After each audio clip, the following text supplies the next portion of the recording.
नमस्कार, मैं हूं कुमार अनिल। सात रंग इंडिया में आपका स्वागत है। आज हम बात करेंगे दुनिया के सबसे विशिष्ट मंत्र के बारे में, जिसे महामंत्र भी कहा गया है, नमोकार मंत्र। और मेरे सामने 4 जैन परंपरा के जानकार आप देख रहे हैं। तो आइए पहले नमोकार मंत्र क्या है वो जान लेते हैं, सुन लेते हैं। नमो अरहंताणं, नमो सिद्धाणं, नमो आयर्याणं, नमो वज्रायणं, नमो लोये सब्बसाउणं, ऐसो पंच नमुक्कारो सब्ब पावपनासनो, मंगलानं च सब्बेसिं, पडमं हवै मंगलम, पडमं हवै मंगलम।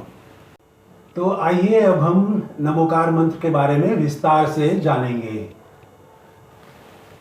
ऐसो पंच नमुक्कारो सब्ब पाव पनासनो, मंगलानं च सब्बेसिं, पडमं हवै मंगलम।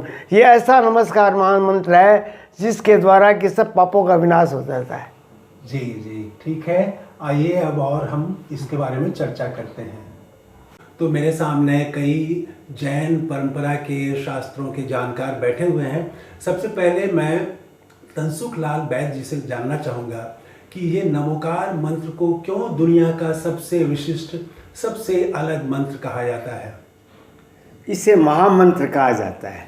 बाकी सब मंत्र है, ये महामंत्र है। और महामंत्र इसलिए है कि ये सबसे अलग है। इसमें किसी का नाम नहीं है, किसी संप्रदाय का, जाति का, पंथ का कोई नाम नहीं है। बिना नाम के अर्हताओं को नमस्कार किया जाता है। अर्हताओं को, तो इसमें और भी अर्हताओं के अलावा भी नमोकार मंत्र में नमस्कार किया गया है किन्हीं को? नहीं, अर्हताओं जिसमें वो गुण हो उन्हीं को, गुणों को नमस्कार है। गुणों को नमस्कार, व्यक्ति को नमस्कार नहीं है। न हिंदू को नमस्कार है, न मुसलमान को है, न सनातन को है, न बुद्ध को है, न जैन को है। अच्छा, किसी तीर्थंकर का भी नाम नहीं है इसमें? नहीं, किसी का नाम वो लेते नहीं, किसी का नाम नहीं है। तो 5 ऐसे विशिष्ट जिनमें गुण हो, और वो जैसे कि तीर्थंकर हैं, ये आचार्य हैं, साधु हैं, इन लोगों को नमस्कार इसमें कहा गया है। तो सबसे पहले हम जानना चाहेंगे कि अरिहंतों को नमस्कार का क्या मतलब है। तो आपसे जानना चाहेंगे कि जी अपना परिचय भी बता दें।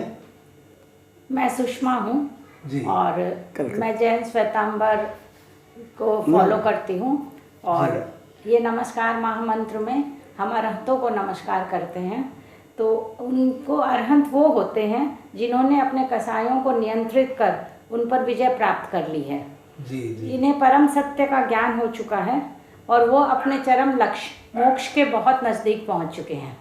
अच्छा अच्छा। इन्होंने 8 कर्मों में से 4 घाती कर्मों का क्षय कर लिया है, अतः हम इन्हें नमस्कार करते हैं। अच्छा, कषाय मतलब क्या होता है? क्रोध मान, कषाय मतलब तनसुख जी बताएंगे।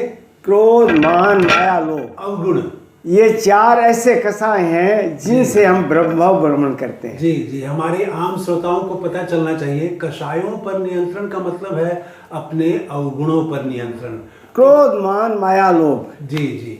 तो पहला अरिहंतों का नमन करना है, उनको नमस्कार करना है। फिर दूसरा नमस्कार किया जाता है सिद्धों को।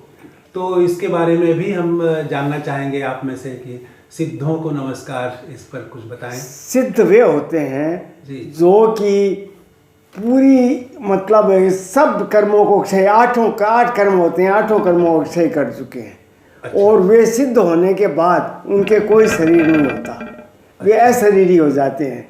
अशरीरी हो जाते हैं। हाँ, उनके कोई शरीर नहीं होता। सिर्फ सिद्ध शिला पर जो सर्वोत्तम और सबसे उत्कृष्ट ऊंची है वो सिद्ध शिला पर अवस्थित होते हैं, हो जाते हैं। न शरीर होता है, न उनका कोई हलन चलन होता है। वो एकदम परम आनंद में तल्लीन आत्माएं होती है। जी जी। तो पहला हम अरिहंतों का नमस्कार करते हैं, दूसरा सिद्धों को नमस्कार करते हैं, और उसके बाद हम आचार्यों को नमस्कार करते हैं। तो कोई आप में से बताइए, आचार्य को नमस्कार का क्या मतलब है? वर्तमान में जो तीर्थंकर के प्रतिनिधि हैं जी, वो आचार्य कहलाते हैं। जो धर्म प्रचारक है, धर्म धुरंधर है, ज्ञान ध्यान शक्ति से संपन्न है, जी जी, जो अपने अनुयायियों को भी और जन जन को भी मोक्ष के लिए प्रेरित करते हैं कि कैसे हम अपने कर्मों को, कसायों को काट के कैसे हम जन्म मरण के बंधन से मुक्त हो सकते हैं। तो वर्तमान में आचार्य जो हैं वो हमारे तीर्थंकर के प्रतिनिधि हैं। जी जी जी।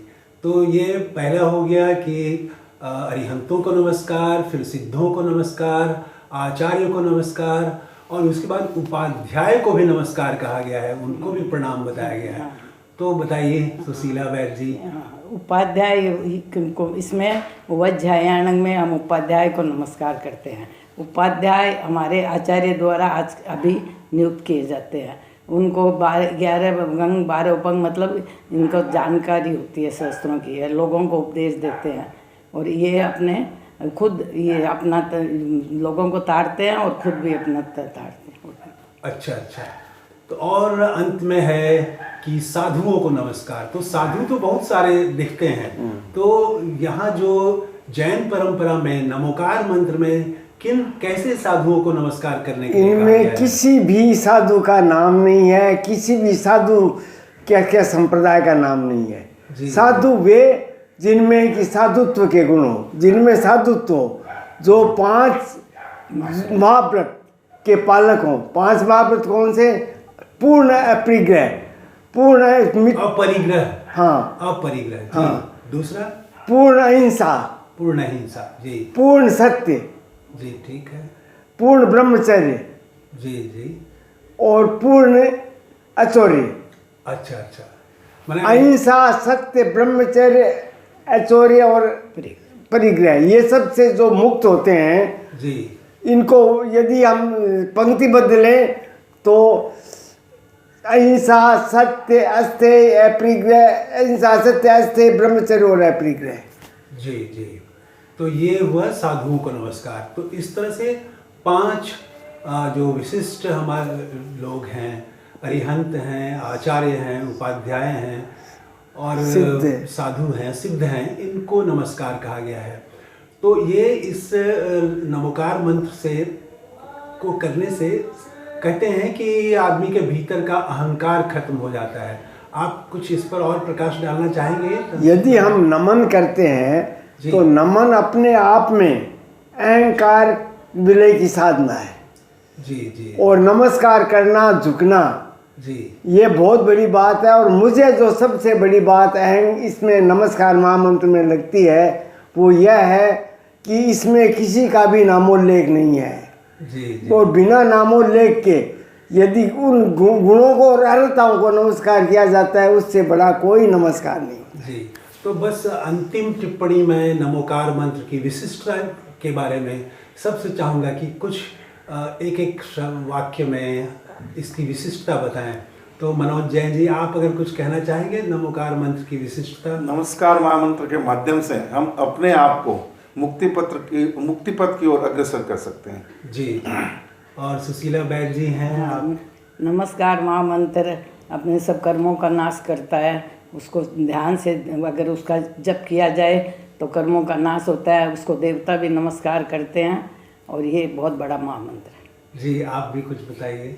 ये नमस्कार महामंत्र में जैसा कि कहा गया है कि हम किसी भी व्यक्ति विशेष को नमस्कार नहीं करते हैं, तो हम अपने से जितने भी गुणवान लोग हैं, जो भी गुणवान हैं, उन सबको नमस्कार करते हैं। जी जी। तो नमोकार मंत्र का मतलब हुआ गुणों को नमस्कार, गुणों को नमस्कार, अर्हताओं को नमस्कार, अर्हताओं को नमस्कार। तो अब हमारा समय समाप्त हो रहा है। अगले बार हम किसी और ऐसे ही सवाल पर, ऐसे ही विषय पर फिर आपके सामने उपस्थित होंगे। तब तक के लिए नमस्कार, जय जय।